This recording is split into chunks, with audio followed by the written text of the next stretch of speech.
The notification pinged at 2:17 a.m.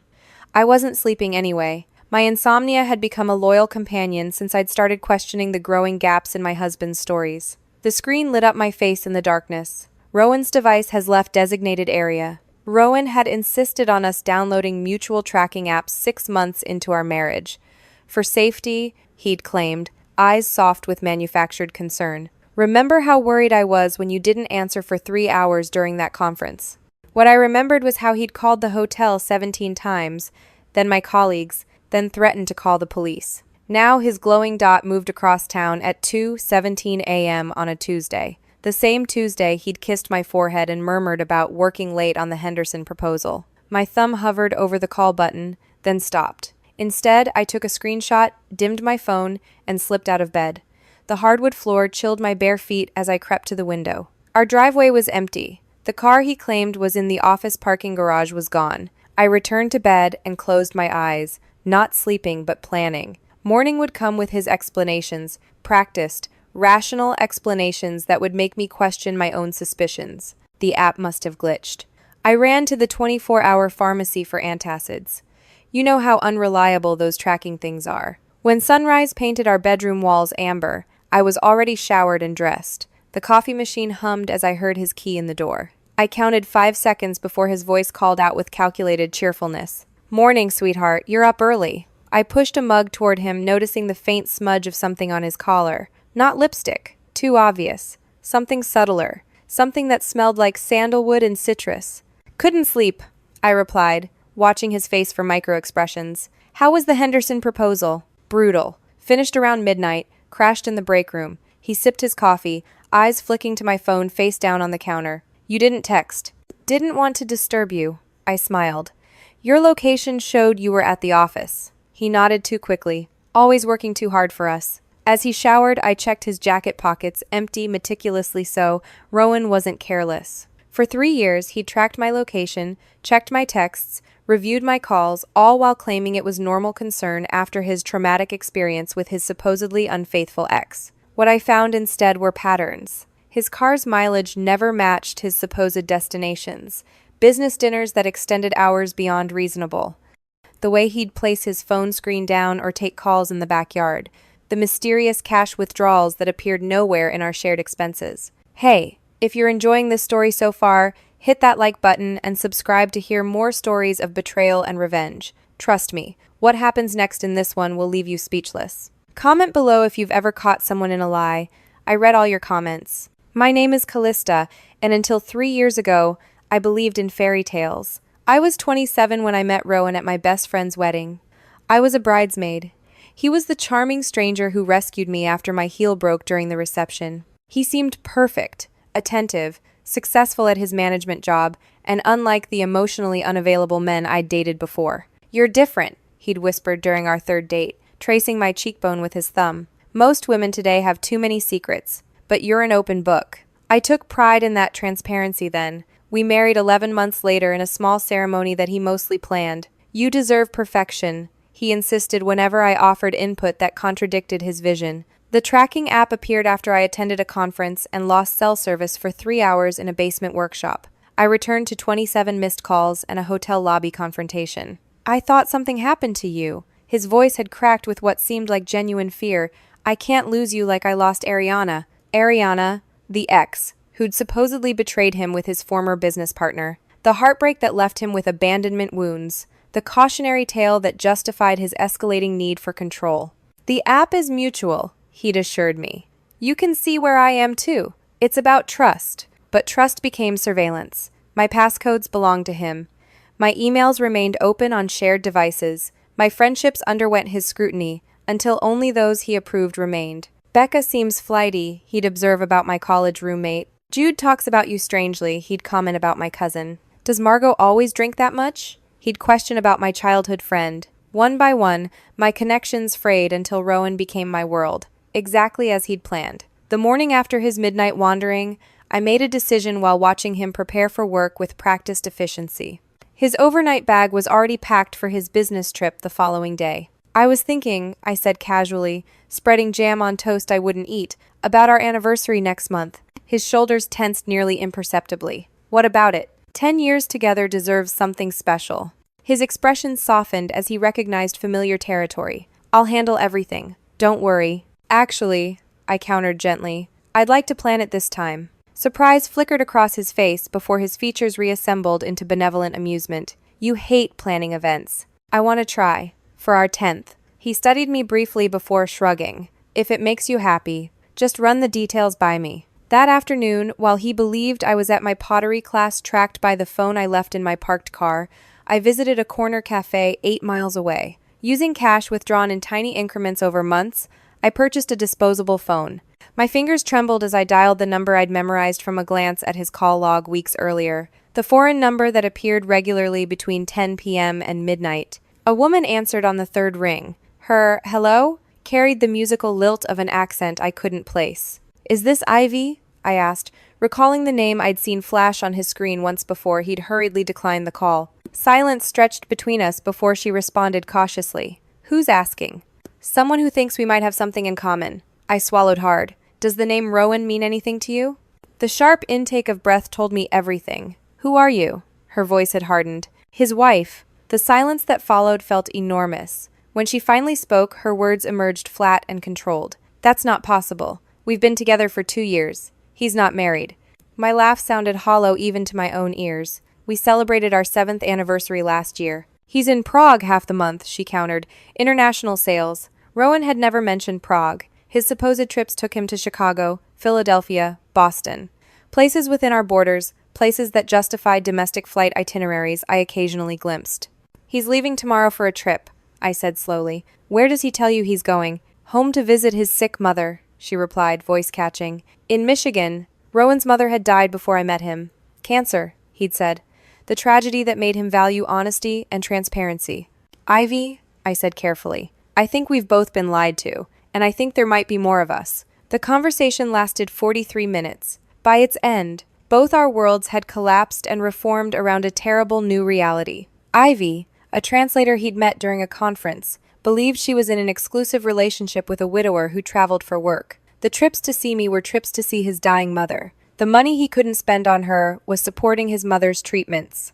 He has a scar on his shoulder, she said quietly, from a boating accident when he was 14. There's no scar, I replied. He's never been on a boat. He gets seasick watching water scenes in movies. We compared notes. Different stories, different backgrounds, different versions of the same man shaped perfectly to what each of us needed. What will you do? She finally asked. I thought about the decade of manipulation, the friends I'd lost, the career opportunities I'd declined to accommodate his needs, the family relationships that had withered under his subtle disapproval. Our anniversary is next month, I said. I'm planning something special. When we hung up, I sat motionless in the cafe corner, watching strangers pass by the window. For the first time in years, Rowan didn't know exactly where I was or what I was doing, and that's when I realized his need to control my every movement had never been about his wounded past or fear of betrayal.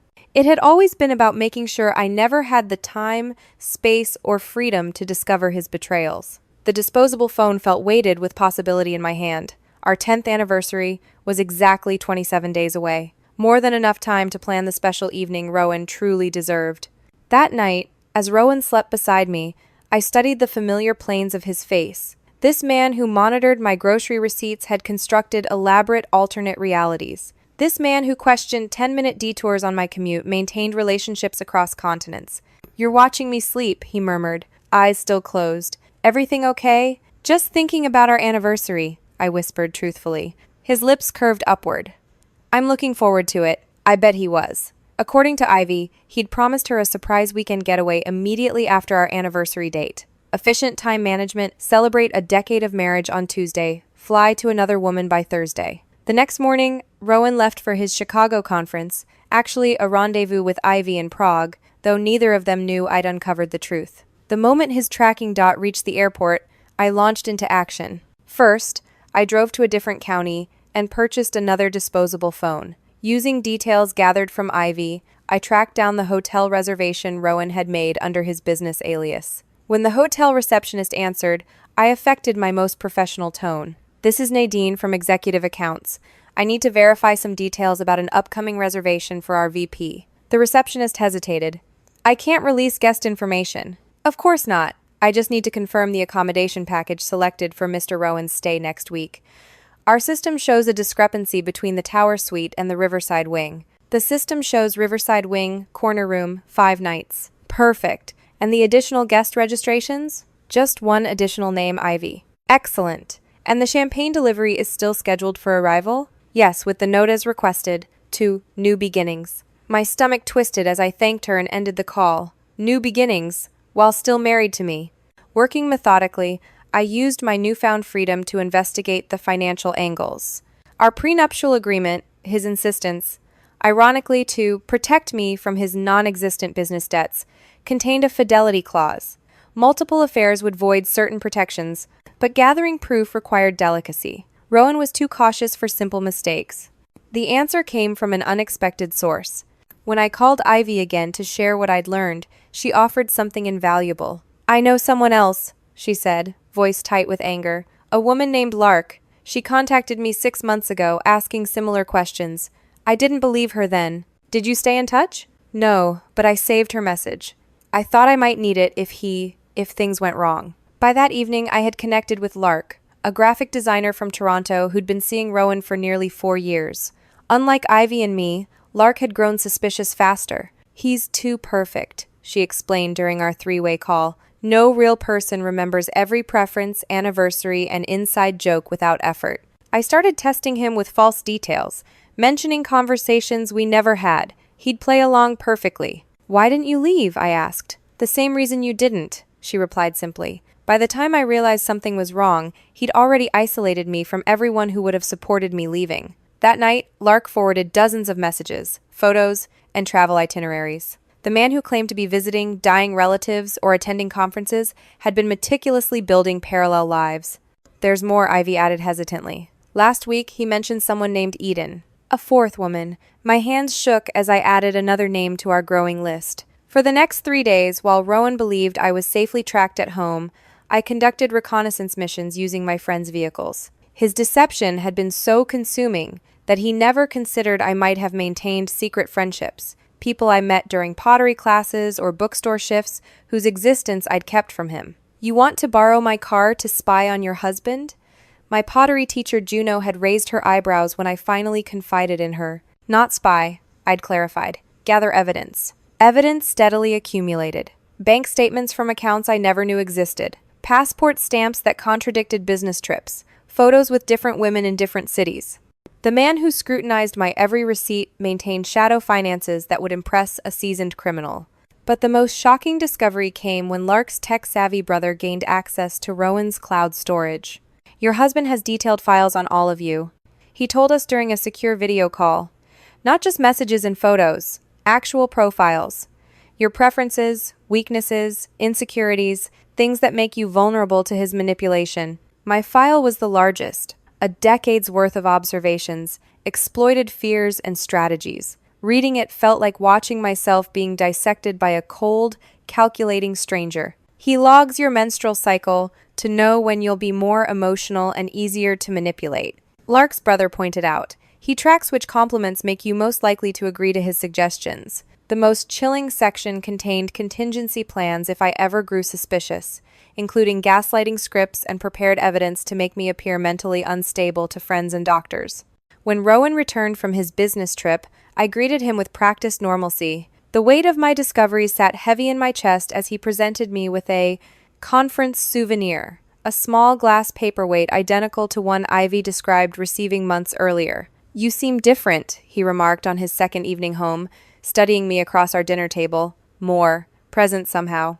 I smiled. "Just excited about our anniversary plans." "About those," he began cautiously, "I may need to adjust the timing. There's a potential emergency with the Henderson account that might require me to fly out the morning after." The Henderson account, his code for Ivy. I nodded understandingly. "The restaurant Stella requires a deposit. I've already paid it." His eyebrows lifted slightly. "Stella? That's ambitious for your planning debut." I wanted it to be memorable. If he detected the edge in my voice, he didn't show it. Instead, he reached across the table and squeezed my hand. 10 years with you has been a dream." "Yes," I agreed. "Almost unbelievable." As our anniversary approached, the network of betrayed women grew. Eden, the 4th woman, turned out to be a pharmaceutical researcher who believed Rowan was a widowed father navigating joint custody arrangements. When travel schedules prevented them from meeting, he would send photos of himself supposedly caring for his young son, a child who didn't exist, whose photos were purchased from a stock image website. He told me he was building a trust fund for his son's education, Eden explained during a group call. I've been transferring money monthly. The deposits matched withdrawals from an account Rowan had told me supported his nephew's medical treatments. Another fiction, as his sister had no children. 17 days before our anniversary, I reserved a private room at Stella, the most prestigious restaurant in the city, known for its intimate ambiance and exceptional discretion. The manager raised an eyebrow at my unusual requests, but, incentivized by an excessive deposit, agreed to my specifications. The private Magnolia room can accommodate up to 12 guests, he confirmed. And yes, we can arrange for the specific seating chart and timing you've requested. The gift presentation is essential, I emphasized. It needs to happen exactly as I've outlined. We've hosted marriage proposals, retirement celebrations, and even confidential business negotiations, ma'am. Your anniversary will be handled with the utmost precision. 11 days before our anniversary, I visited my attorney, a sharp-eyed woman who had represented my mother years earlier in a complex estate dispute. This prenuptial has significant vulnerabilities, she noted, scanning the document Rowan had rushed me to sign, particularly given the evidence you've compiled. But litigation can be lengthy and public. Are you certain you want to pursue this course? I hesitated, thinking of the years spent under Rowan's surveillance, the friendships lost, the career opportunities declined, the family estrangements, the psychological manipulation documented in his own files. I need options, I finally said, but what I really want is for him to face the truth, not just legal consequences. 7 days before our anniversary, I began experiencing phone troubles, sporadic glitches in the tracking app that showed me in unexpected locations before correcting. Nothing dramatic enough to trigger Rowan's suspicion, just enough to establish a pattern of technical unreliability. Your phone seems buggy lately, he observed, frowning at his tracking screen. I shrugged. Technology, right? It showed me at the grocery store yesterday when I was actually at the dry cleaners. His concern was barely disguised. Maybe we should update to a more reliable system. After the anniversary, I suggested. No point starting something new right before our celebration. 3 days before our anniversary, I gathered with Ivy, Lark, and Eden in a hotel conference room 3 cities away. Each woman brought evidence of her relationship with Rowan. Photographs, messages, gifts with identical inscriptions, financial records. Are we really going through with this? Eden asked, her scientist's precision evident in how she arranged her documentation. Lark, design portfolio in hand, nodded firmly. He stole 4 years of my life. He'll never give that back, but he can damn well face what he's done. Ivy, who had flown in from Prague, looked the most conflicted. Will this actually change anything? For any of us? I considered her question carefully before answering. This isn't just about changing him. It's about reclaiming our narratives. For years, he's controlled our stories. Now we write the ending. On the eve of our anniversary, Rowan became uncharacteristically attentive, bringing home flowers, suggesting we open a special bottle of wine, reminiscing about our early days together. The performance was flawless, each gesture calculated to reinforce his devotion. To 10 extraordinary years, he toasted, clinking his glass against mine, and to my incredible wife who's planned tomorrow's celebration. I smiled, meeting his eyes steadily, to seeing things as they truly are. A flicker of something, uncertainty, concern, crossed his face before his practiced charm reasserted itself. I can't wait to see what you've planned. That night, as he slept beside me, I slipped out of bed and stood by our bedroom window. Tomorrow would change everything. The carefully constructed worlds he'd built would collapse. The women he'd manipulated would reclaim their power. The truth would finally eclipse his elaborate lies. My phone buzzed softly with a message from Ivy. Everything's ready. Are you sure about this? I typed back one word, absolutely. What Rowan didn't know, couldn't possibly suspect, was that while he'd been surveilling my everyday movements, he'd missed the extraordinary ones. While tracking my grocery trips and yoga classes, he'd failed to notice the real patterns forming around him. Tomorrow, the man who analyzed my every move would finally face the one move he never saw coming. The morning of our anniversary, Rowan was unusually animated. He hummed while dressing, selected his most expensive suit, and repeatedly asked about our evening plans. Just be at Stella by 7, I told him, maintaining an air of mystery. I'll meet you there. I have some last-minute details to handle. His eyes narrowed slightly. You're not going to work today? Taking a personal day. 10-year anniversary only happens once. I watched him check the tracking app on his phone, confirming my location matched my story. The subtle gesture, one I wouldn't have noticed years ago, now seemed painfully obvious. Perfect, he smiled, kissing my cheek. I have a few surprises of my own. I bet he did. According to Lark's brother, Rowan had booked a private jet to Toronto for the following morning. Eden's messages showed he'd promised to finally introduce her to his son during a weekend getaway.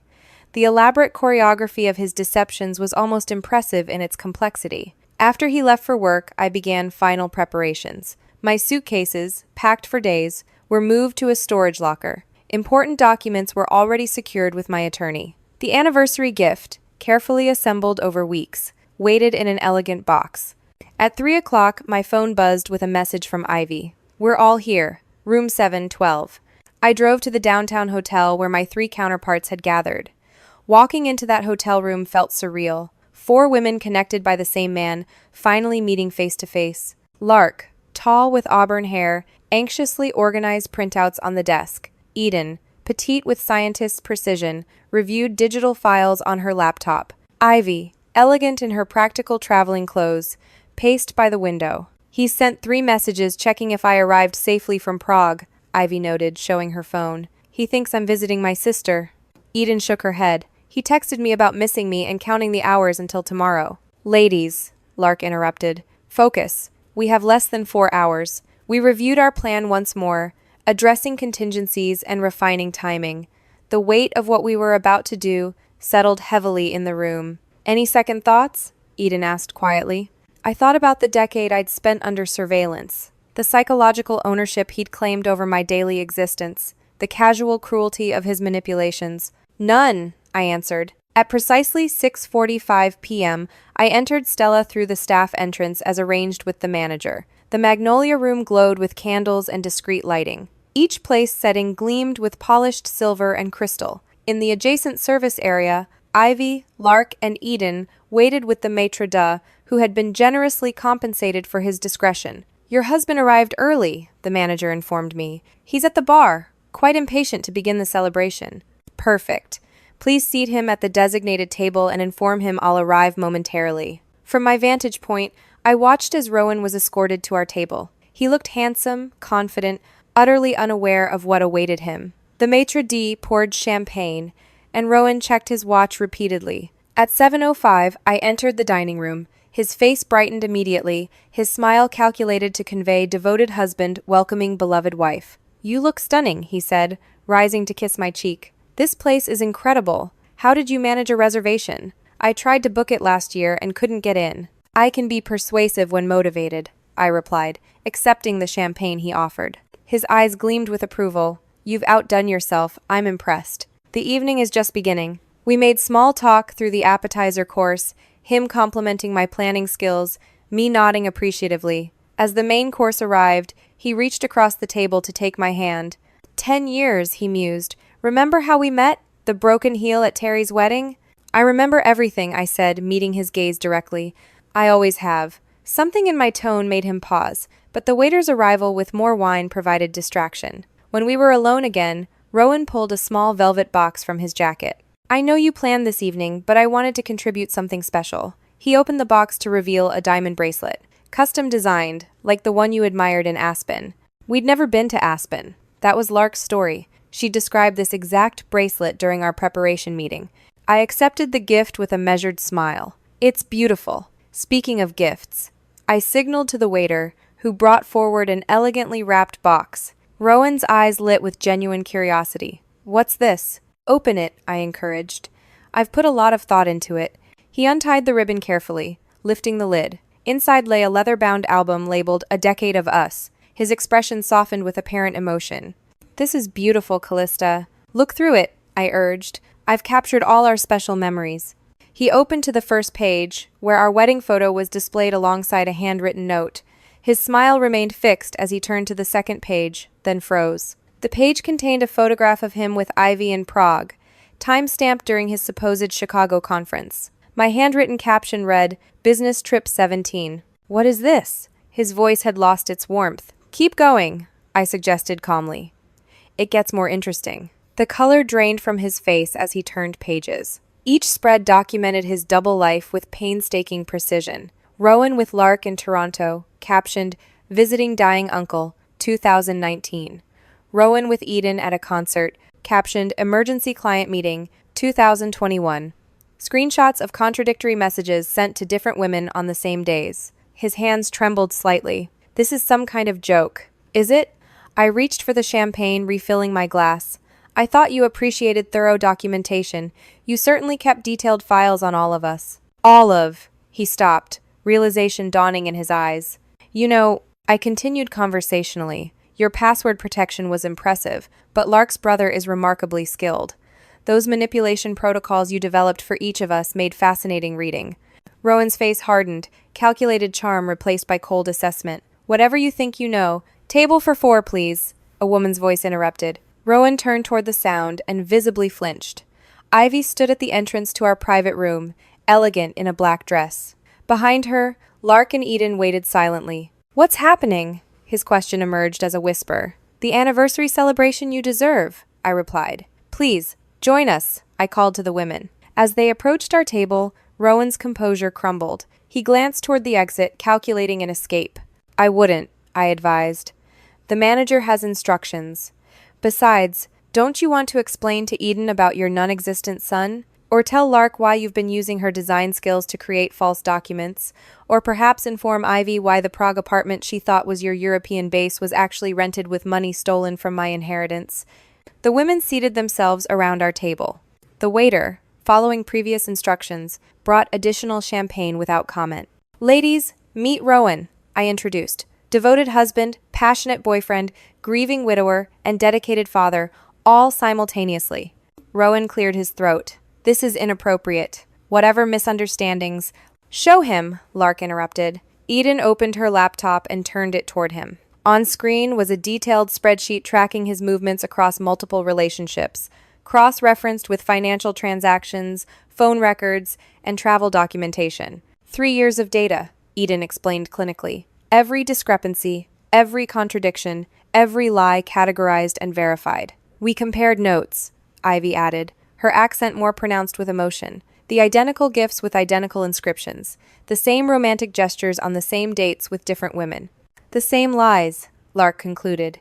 Different stories, but identical patterns of control. Rowan's expression shifted from shock to calculation. When he spoke again, his voice carried the reasonable tone he used when manipulating situations. Clearly, there have been misunderstandings.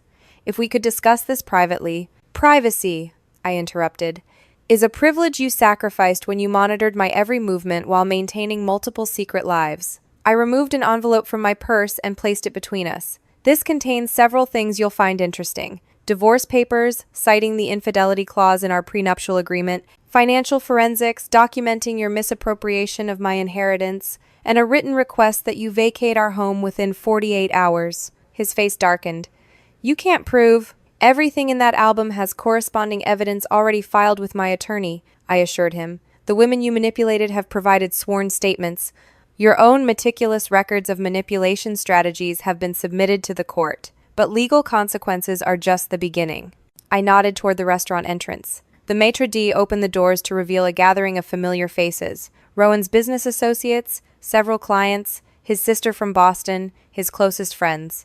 You invited an audience? Disbelief colored his voice. You taught me the importance of witnesses, I replied. All those times you insisted we resolve disagreements in public so I wouldn't overreact. Tonight, they'll learn exactly who you are. Rowan stood abruptly, napkin dropping to the floor. This is harassment. I'm leaving. Of course, I nodded. But first, I raised my voice slightly. Everyone, thank you for coming to celebrate our anniversary. Rowan has prepared some remarks about honesty in relationships. Confused applause rippled through the gathered crowd as attention focused on my husband. His expression contorted between rage and desperate charm as he realized the extent of his exposure. In that moment, watching the calculated facade crumble, I felt neither joy nor vindication, only the quiet certainty of reclaiming my autonomy. The man who had monitored my grocery lists couldn't track the determination growing inside me. The man who scrutinized my phone calls never heard the ones that mattered.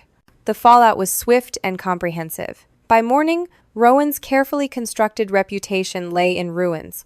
His business partners, confronted with evidence of financial improprieties, initiated internal investigations. His friends, witnessing his mask slip in public, withdrew their support. The women he'd manipulated moved forward with their lives, stronger for having confronted their deceiver together. As for me, I disappeared from the tracking app that night. My location became permanently unavailable to the man who had mapped my every movement for years. The apartment I moved into wasn't registered in my name. The new job I accepted wasn't posted on any social media. The friends who supported me never appeared in his surveillance files. Sometimes I imagine him still checking that tracking app, watching for a signal that will never appear, still analyzing movements he can no longer see, still missing the one thing that mattered, that true intimacy requires respect, not surveillance. If you've ever been controlled, manipulated, or made to feel crazy for questioning someone's behavior, remember, trust your instincts. The people who demand access to your every movement often have the most to hide. Drop a comment below sharing any red flags you've encountered in relationships. Your experience might help someone else recognize control disguised as care. Like this video if you found strength in this story, and subscribe for more true accounts of people who turned betrayal into breakthrough. Remember, the most powerful move in any game is the one your opponent never sees coming.